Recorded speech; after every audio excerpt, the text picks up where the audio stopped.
JD international ఆధ్వర్యంలో ఈరోజు సర్దుకున్నారా కథపై వచ్చినటువంటి సమీక్షల సమాహారాన్ని సమీక్షా వీక్షణం తీరుతో ప్రచురించి ఆవిష్కరించారు.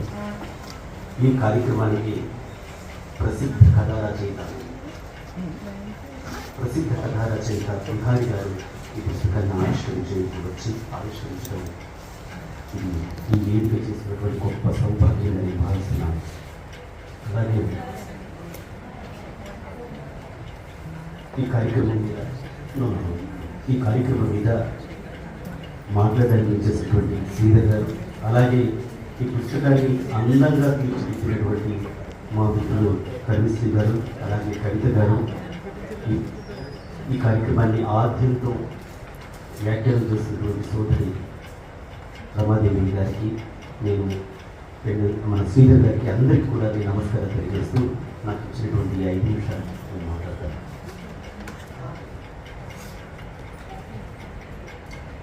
ప్రభాకర్ జైన్ గారు మనందరికీ తెలిసినటువంటి రచయిత. దాదాపుగా నేను ఈ పేరును దాదాపుగా 30 ఏళ్ళ నుంచి వింటున్నాను. కథలు రాయడం అనేది ఒక అద్భుతమైనటువంటి సాహిత్య ప్రక్రియలో ఒక అద్భుతమైనటువంటి ప్రక్రియ, గొప్ప విషయం. కానీ కథ రాయడానికి చాలా విషయాల్లో అవగాహన ఉండాలి. ముఖ్యంగా ఒక కథను చెప్పేటువంటి నేర్పు రావాలి. దీనికి కారణం, ఈ గొప్ప కథలు రాయడానికి కారణం ఏంటంటే గొప్ప జీవితాన్ని అనుభవించడం. అంటే గొప్ప జీవితాన్ని అంటే విలాసవంతమైనటువంటి జీవితం కాదు. ఒక ఏదైనా కూడా మనకు తెలిసి చేసేటువంటి పనిలో ఒక గొప్ప విఘ్నత కనిపిస్తుంది, ఒక గొప్ప మెరుపు కనిపిస్తుంది, గొప్ప ఆదర్శం కనిపిస్తుంది. మనకు చాలా విషయాలు తెలుసు అనుకుంటాం, కానీ మనకు తెలియదు. ఉదాహరణకు చెప్తానండి, మనం ఉదయం లేచినప్పటి నుంచి పడుకునే వరకు చేసేటువంటి ముఖ్యమైన పని మాట్లాడడం. కానీ అంత గొప్ప పని మాట్లాడేటువంటి కళ మనకి మనము జీవిస్తూ ఉంటాం. మనం కాల ప్రవాహంలో పుట్టినప్పటి నుంచి మరణించే వరకు జీవిస్తూ ఉంటాం. కానీ మనకు జీవించడం తెలియదు, జీవిస్తూ కూడా జీవించడం తెలియదు. ఇంతకంటే దారుణమైనటువంటి విషయం మరొకట్లేదు. మనం స్నేహం చేస్తూ ఉంటాం, అతను నా స్నేహితుడు, అతను నా ఆత్మీయ మిత్రుడు, అతను నా శత్రువు, ఇలా చెప్తూ ఉంటాం. ఈ శత్రుత్వాన్ని మెయింటైన్ చేయడంలో మనకు తెలియదు. అలాగే స్నేహం చేస్తూ ఉంటాం, ఆ స్నేహాన్ని మెయింటైన్ చేయడం కూడా మనకు తెలియదు. కానీ మనకు అన్నీ తెలుసని అనుకుంటాం. రెండవది, ఈ భూమి మీద పుట్టినటువంటి ప్రతి జీవి కావచ్చు, ప్రతి మనిషి కావచ్చు, ఎవరికైనా కావచ్చు, సకల జీవులకు మరణం ఉంటుంది. ఆ మరణం కూడా ఎలా ఆస్వాదించాలో తెలియకపోవడం మనందరం చేస్తున్నటువంటి దురదృష్టం. చాలా అది హాస్యాస్పదము, లేకుంటే అది తాత్వికపరమైనటువంటి ఆలోచన మనకు తెలియదు. కానీ ఏ మనిషి కూడా, చివరి క్షణాల్లో ఉన్నటువంటి మనిషి కూడా నేను ఇప్పుడే చనిపోతాను అని అనుకోడు. అది జీవితంలో ఉన్నటువంటి ఒక గొప్ప జీవితం. ఒక వృద్ధురాలి దగ్గరికి పోయి, ఒక 89 ఏళ్ళ వృద్ధురాలు దగ్గరికి వెళ్ళి, ఇంకెప్పుడు పోతాను, ఇంకేం చదువుకోలేదా అంటే, నేను ఎందుకు పోతారా ఇప్పుడే అన్నది. దాని అర్థం ఏంటంటే, మరణం అనేది ఉన్నప్పటికీ మనకు అది తెలియకుండా జీవించేటువంటి ఒక మాయాపొర జీవితానికి మరణానికి మధ్య ఉంటుంది. ఆ తెరను మనం తొలగించి చూసినప్పుడు మనకు ఆ ఊర్ధ్వలోకాలేవో, ఆ జీవన కళేంటో, ఆ జీవన తత్వం ఏంటో బోధపడుతుంది. అలాంటి గొప్ప మాయా తెరలను ఒక చీకట్లో ప్రయాణం చేసినటువంటి ఒక బాటసారికి, ఒక అఖండ జ్యోతి వెలిగి దారి చూపించినటువంటి, ఒక మోక్ష మార్గం చూపించినటువంటి, ఒక జీవితానికి దిశానిర్దేశం చేసినటువంటి గొప్ప కథల్లో సర్దుకున్నారా కథ ఒకటి.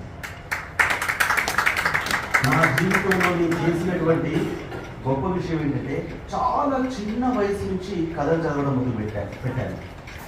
నాకు కొన్ని వందల వేల కథలు చదివిన నాకు కథా సాహిత్యంలో నా అంత విస్తృతమైనటువంటి అధ్యయనం ఎవరు చేయలేకపోయి ఉండొచ్చు. ఒకవేళ చేస్తే వాళ్ళకి నా నమస్కారం. నేను ఇంత కథా సాహిత్యాన్ని చదివినటువంటి నేను నాకు ఒక 5-10 కథలు ఇప్పటికీ మర్చిపోలేదు.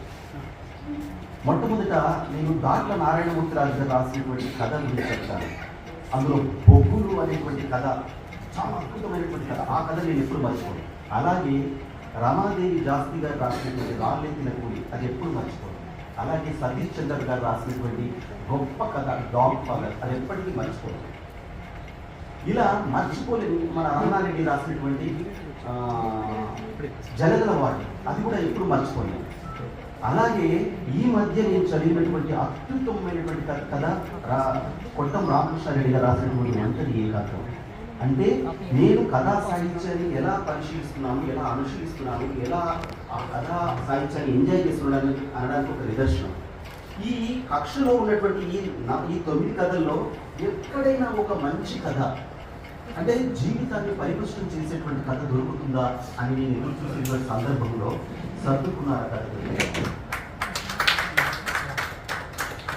ఇది ఎంత గొప్ప కథ అంటే చాలామంది వేదాంతం అన్న జీవితం తాలూకు విశేషాలు, ఆ అనుభవాలను, ఒక అద్భుతమైనటువంటి జీవితం గురించి మాట్లాడాలి, జీవితం గురించి తెలుసుకోవాలని చాలామంది ఒక 60 ఏళ్ల తర్వాత రిటైర్మెంట్ తర్వాత జీవితాన్ని ఆస్వాదించాలని ఒక కోరికతో ఉంటారు. కానీ ఎప్పుడు కూడా ఇప్పుడు ఇండియన్ ఆర్మీలో చేరాలంటే ఒక వయసు పరిమితి ఉంటుంది. ఆ వయో పరిమితి దాటిన తర్వాత అందరూ తీసుకోరు.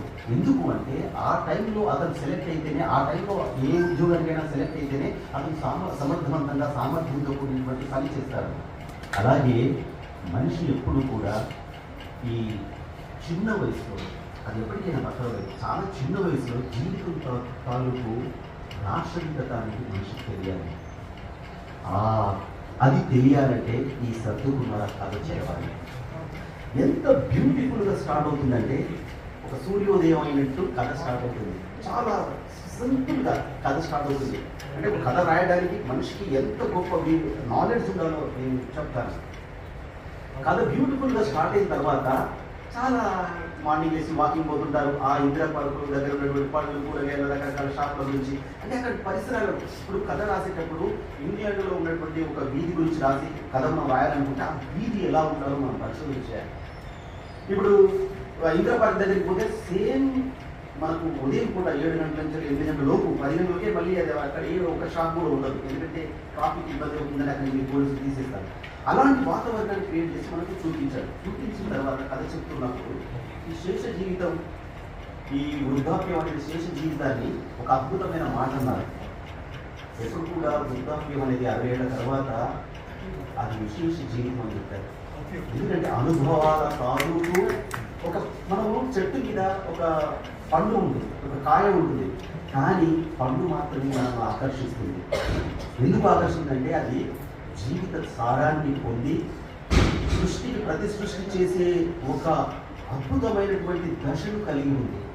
అంటే అది మనం తినడానికి లేదా అది నేలరాలి అది మళ్ళీ మొలకెత్తడానికి అనుకూలంగా ఒక గొప్ప పరిపుష్టం కలిగినటువంటి పండు.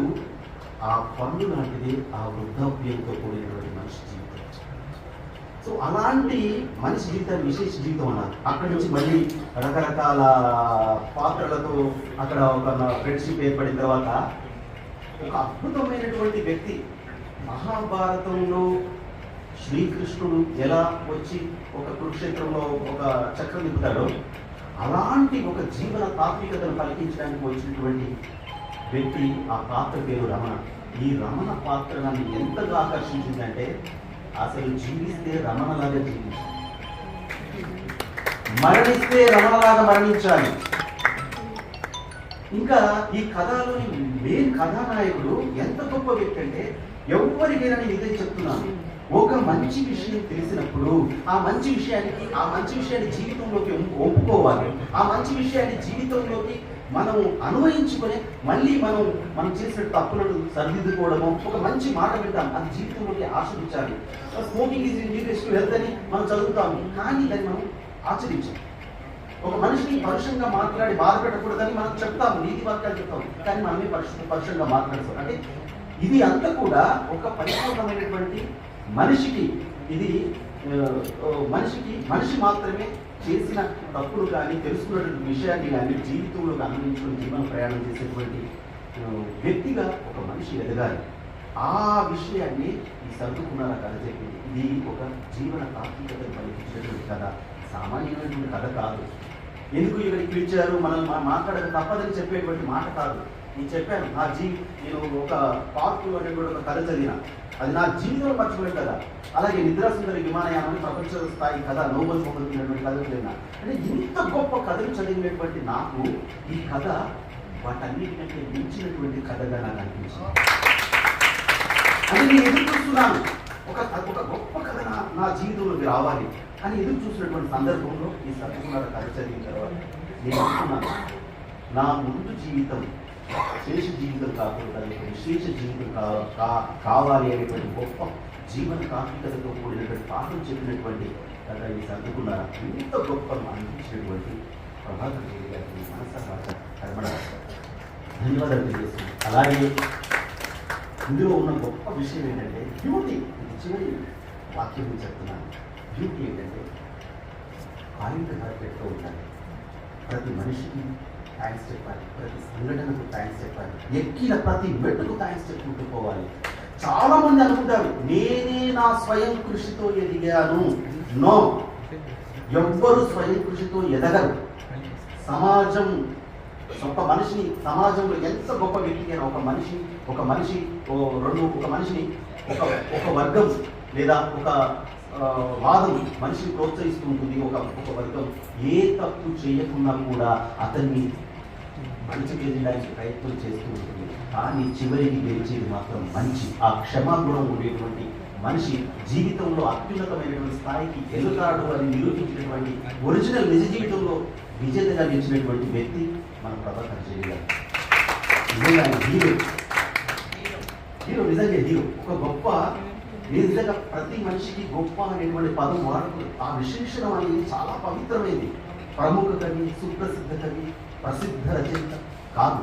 నిజంగా వాళ్ళు ప్రసిద్ధమైనటువంటి రచనలు చేసినప్పుడు ప్రపంచం వాళ్ళని పిలుస్తుంది ప్రసిద్ధ రచయిత అని.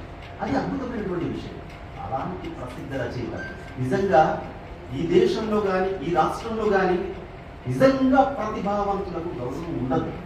అలా గౌరవం లేకున్నా వాళ్ళ పని వాళ్ళే చేసుకుంటూ పోయినప్పుడు ఈ ప్రపంచం మొత్తం ఎప్పుడో ఒకసారి ఆ తప్పు తెలుసుకొని ప్రపంచం ఒక్కసారిగా దృష్టి వాళ్ళ వైపు సారిస్తుంది. అలాంటి తరుణం ఎంతో దూరంలో లేదని నిరూపించినటువంటి రచయిత ఆయన ప్రతిభను ఏ ఆవాలతో మనం కొలవలేదు. అది మీరు సినీ వాళ్ళు చదివినప్పుడు కానీ, న్యూస్ పేపర్ చదివినప్పుడు కానీ, లేదా మనం నంది అవార్డు సినిమాకు సంబంధించిన నంది అవార్డు పొందినటువంటి పుస్తకం చదివినప్పుడు కానీ ఆ విషయం మనకు తెలుస్తుంది. ఆయన ఒక గొప్ప దార్శనికుడు, ఒక గొప్ప మంచి కథ రాయాలి, ఒక కవిత రాయాలన్నా ఫస్ట్ మన లోపల అద్భుతమైనటువంటి మానవీయ విలువలను పెంపొందించుకొని ఉండాలి.